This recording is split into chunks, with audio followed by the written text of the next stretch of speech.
Hello everyone, this is part 4, but it's really kind of a two-parter with the last video covering Asia and the Middle East.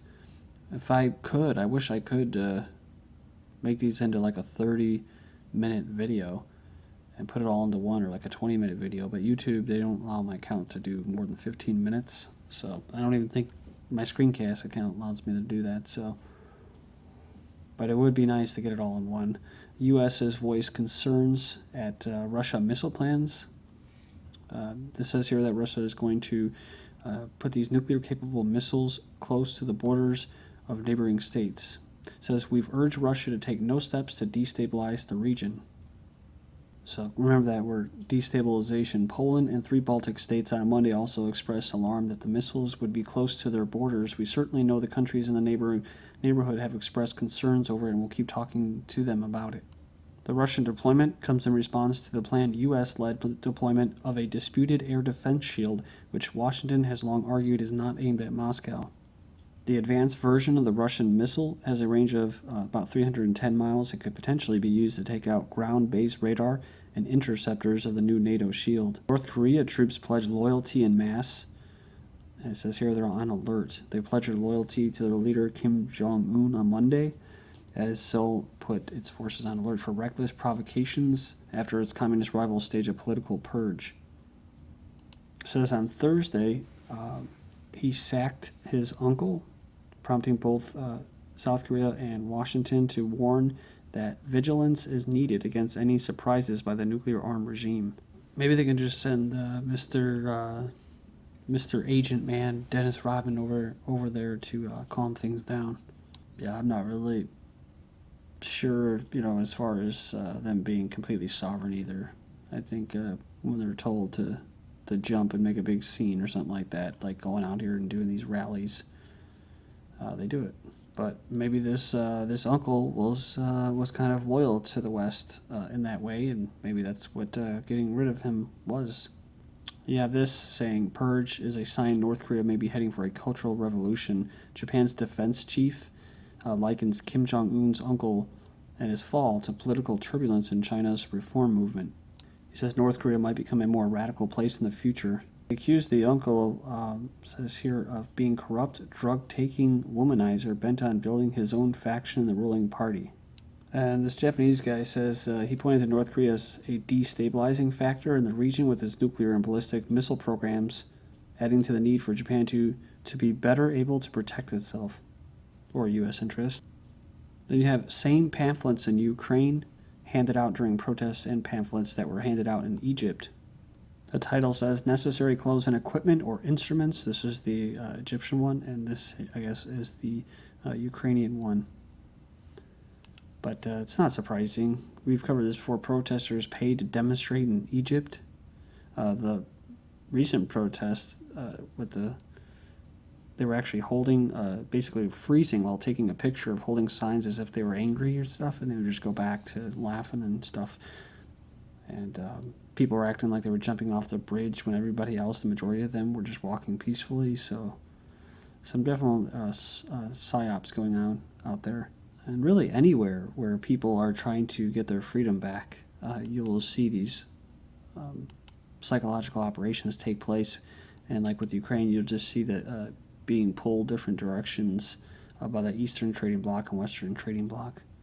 StoryLeak.com saying the Kiev protests are another CIA-coordinated color revolution in progress. I'm not really sure if this is the case, though. I could be wrong. But they rejected the EU. After all, the people were protesting, and then they're kind of going in the direction of Russia now. I have this too. Ukrainian president heads to Russia to discuss loans. With the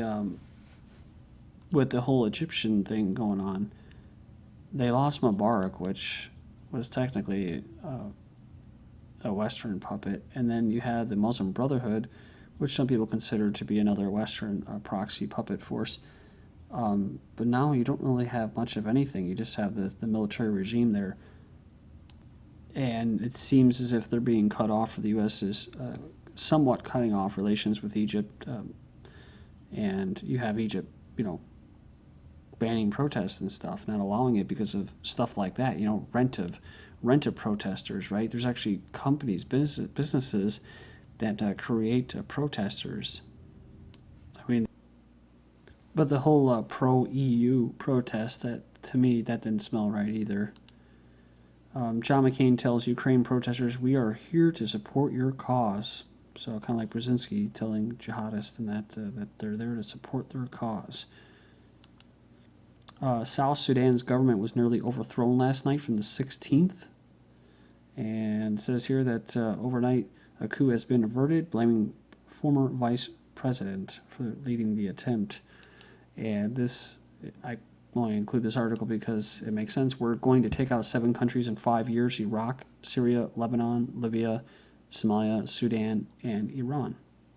I think the recent deals as far as Iran go and Syria were losses for the Iranian and Syrian people, but other people can disagree. I guess, like I said, we'll have to see. But so Iraq's down, Syria's down, Iran's down. Lebanon, I remember seeing or hearing about that. It's about they've actually already had a transition there as well.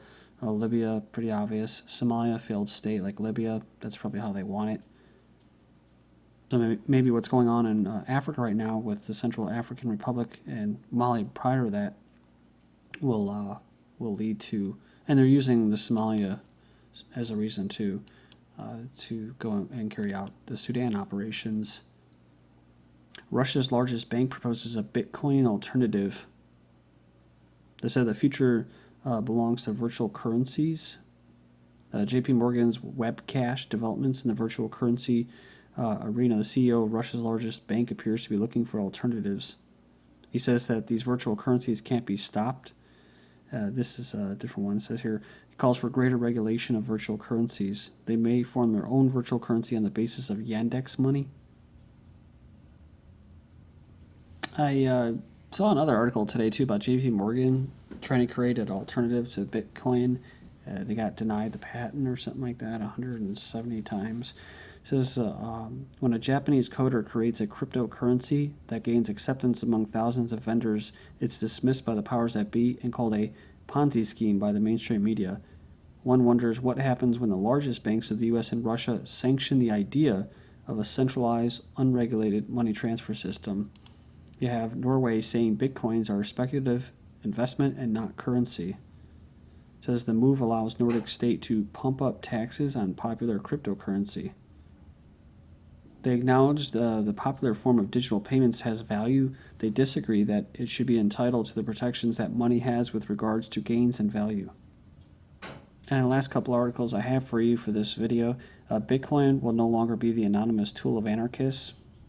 What was once considered the monetary tool for anarchists due to its anonymity and fight against fiat currency will soon become just another regulated payment system that will lose its prominence in the world alternative currencies. And that's what we're talking about here.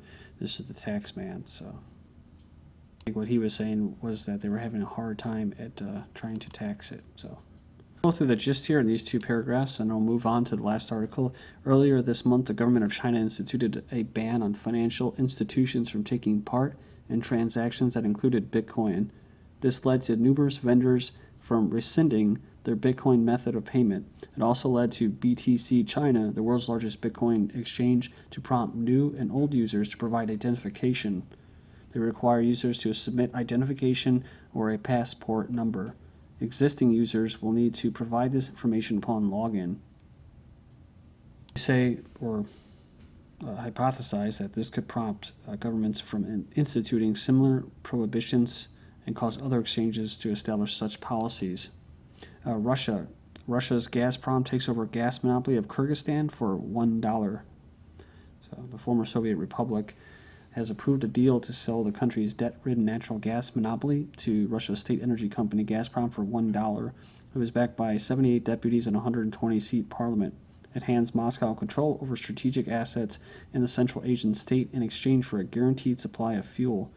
Gazprom will gain control over the pipelines, gas distribution stations, and underground storage facilities owned by Kyrgyz Gas. They're going to invest $610 million in modernizing the infrastructure over the next 5 years. The deal gives Gazprom full control over the country's gas sector, but also And the agreement means that the Russian company can only transport its fuels using pipelines belonging to Kyrgyzgas. The company, Kyrgyz company, will be permitted to engage independently in gas transportation or support investors in that field at a later date. This is all due, they said, because of debt, so because of rising debts to neighboring Kazakhstan and Uzbekistan.